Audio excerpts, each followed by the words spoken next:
Hi there guys, welcome to Boxped. Thank you for tuning in. Okay, so tomorrow evening here in the UK, there's a huge fight happening. It sees approximately 80,000 people packing out Wembley Stadium to see Carl Froch going up against George Groves in their rematch. Now I'm going to keep this video pretty brief because it's a huge fight, but I don't want to babble on about it. I really want to get straight to the point, try and get my views out there without going round in circles. So firstly, the boxing, and then just a brief comment on something surrounding the fight which I wanted to make a comment on. From the boxing standpoint, I enjoyed the first fight. I did make a video on it. My feelings were mixed for that fight. They're still mixed for this one. I think it's ultra competitive. Firstly, Carl Froch, I think he takes into the ring experience. He's proven time and time again at this level that he can be, he pulls you out the bag. The one thing that really concerns me for George Groves, and the one major advantage for Froch in this fight, I believe, is his accumulative power. As the fight goes on, you can't deny that people just tend to not be able to live with Carl Froch's accumulation of power. And that's a big concern for me for George Groves, because I feel that in the last fight, although I felt he dominated the first part of the fight, and I do feel that he, from a pure boxing standpoint, I don't think Carl Froch can live with him. Froch stays in fights, and he has this accumulative power that I think he can get to Groves. And I have big question marks over whether Groves has the ability to stay away from it for 12 rounds and actually survive. Because I saw some bits of erosion there, big bits of erosion there, that I feel put Groves in trouble. And I don't agree with that stoppage. I think it was way premature. But I do have question marks over, had the fight gone on, whether Groves would have been able to keep surviving, because I don't feel that he fought that wisely in the second half of that fight. As I've already mentioned, let's look at George Groves. I think he's too quick for Carl Froch, quite frankly. He has the power to hurt Carl Froch, which I knew before the first fight. And he has one punch power. I don't think Carl Froch necessarily has one punch power. He's more accumulative, like I've said. He'll wear you down and erode you. With Groves, he has that one punch power that really can end the show. But like we said, we've seen Carl Froch has good punch resistance. He's able to get back up and fight on. He's a warrior. He can tough it out like the warriors we've seen in the past. He's able to get up and tough it out. How do I think the fight's going to go? I'm picking George Groves by decision. I think that he needs to keep a bit more distance. He needs to dictate distance a bit better. He needs to stay away from the ropes. He needs not to be so macho. He doesn't want to trade. I'd like to see him not get so close to Froch this time, because I think Froch likes to take a punch to give a punch. And I think if it's in that scenario, unless Groves catches him with a clean, good, solid shot and really hurts him, then I'd favour Froch to be the more eroding of the two. And that's when he starts wearing Groves down. So Groves needs to use a bit more distance.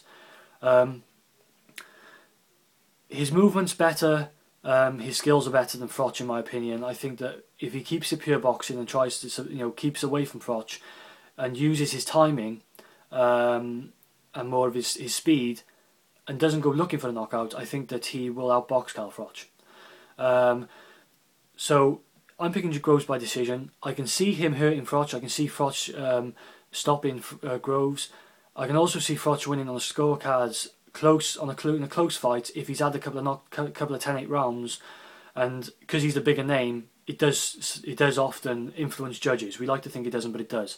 He's the bigger name, he's a champion, it can influence the scorecards. So Groves really does need to do a good job here to win, but I think he can do it. What else? I don't like what George Groves has reportedly been saying about, in terms of trainers. I would like to see him with Adam Booth still. I think that Booth is a terrific tactician, and he would go in with the perfect game plan, and Groves is good at executing the game plan. And I think that's a mistake to move away from Booth, but I don't know the personal aspects of it. But that's just my personal opinion anyway. He's with Paddy Fitzpatrick, but Groves has apparently said, I think Carl Froch said that Groves was saying he doesn't really need a guy in his corner, a trainer in his corner, he just needs someone to give him the water. I think it's a huge mistake. I don't care how good you think you are, how confident you are, how much better you think you are than an opponent. I believe a boxer needs a good guy in the corner to guide him, because inevitably, you can't hide in boxing. It's not like any other sport. At some point, it's likely you're going to get hurt. Particularly if you're in the ring with Carl Froch, you're going to need someone in the corner telling you how things are going. Boxers are quite often delusional. Okay, they think they know everything. They think they're aware of things when they're really not. I'd still believe quite often is the people outside. It's not the fighters who really understand things. It's people from outside who are watching it, who can see things unfolding and really know what's happening. And that's where a good trainer comes in. So I think Groves making a big mistake if that's really his mindset. And we know that Cal Froch has been with Rob McCracken since the beginning, so they have a very good relationship. So in terms of trainers in the corner, I would give the advantage immediately to Cal Froch. It was someone who can talk to him and who he trusts and who he can rely on. So that's how I think the fight's going to go boxing wise. I hope that's been relatively brief. Just a brief comment on something that I from outside that I've really seen. I think George Groves has missed a real trick here. I don't like the way he's been talking in the media. I don't like the disrespect he's been showing to Cal Froch. I don't like his persona at the moment. After that first fight, let me tell you why. After that first fight, Cal Froch is the favourite, probably, going into the first fight. And he's a bigger name. And after the fight, the way it ended, most of us were really annoyed by it. It was premature. Then Froch reacts by being arrogant, not giving a rematch. George Groves has to petition the IBF to get the rematch. I think at that point, a lot of people, the majority of people, probably on Groves' side, they're thinking, right, this guy deserves a rematch. He was an injustice in the first fight.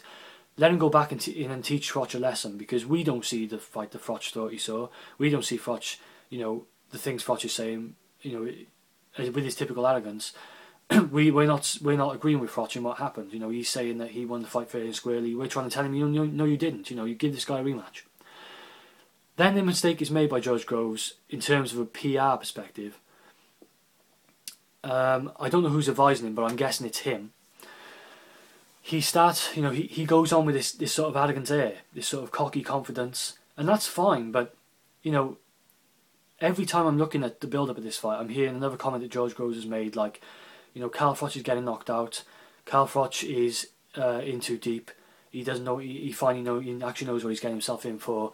Cal Froch is on his way to death. He's like a man on death row. I think this is a trick missed by George Groves. If I was advising him, I would have told him to be more modest and humble, keep a bit quieter. Probably similar to what Cal Froch has done for this second fight, actually. Just go away, train, be a bit more private, and actually just maybe throw a couple of comments out there to the fans saying thanks for supporting me and I'm looking forward to your support on the night, and let's go back in there and get some justice. I think if he wins this fight, this may come back to bite him on the ass, because I think that he's missed a chance here to get a huge fan base who, if he'd won the fight, if they'd been behind him 100%, would see justice done, and then they'd be following him, because he's only relatively early in his career.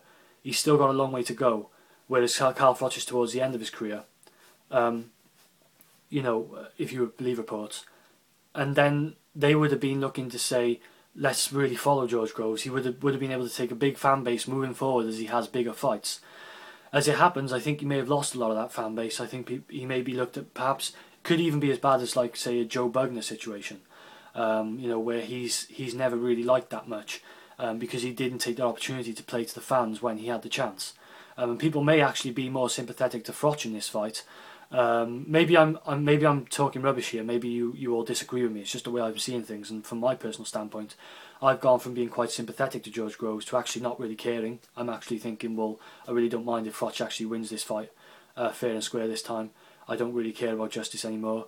Yeah, there was an early stoppage in the last fight, but the way Groves is talking, he's not really endearing himself to me, as from an attitude perspective, from an outside the ring perspective, and actually, I know it's only confidence, but he's actually a character who I really kind of don't really relate to him now. And Froch has been doing what I thought. I know he's got to come up with a few comments himself, but Froch has been doing more of the type of things I would have liked to have seen George Groves doing in the build-up to this fight. He's trying to kind of be a bit more modest, play things down a bit more, and actually just go in and do the business.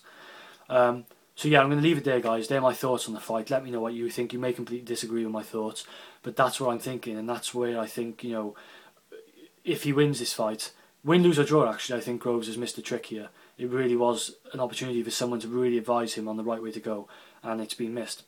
So thanks for watching. Enjoy the fight.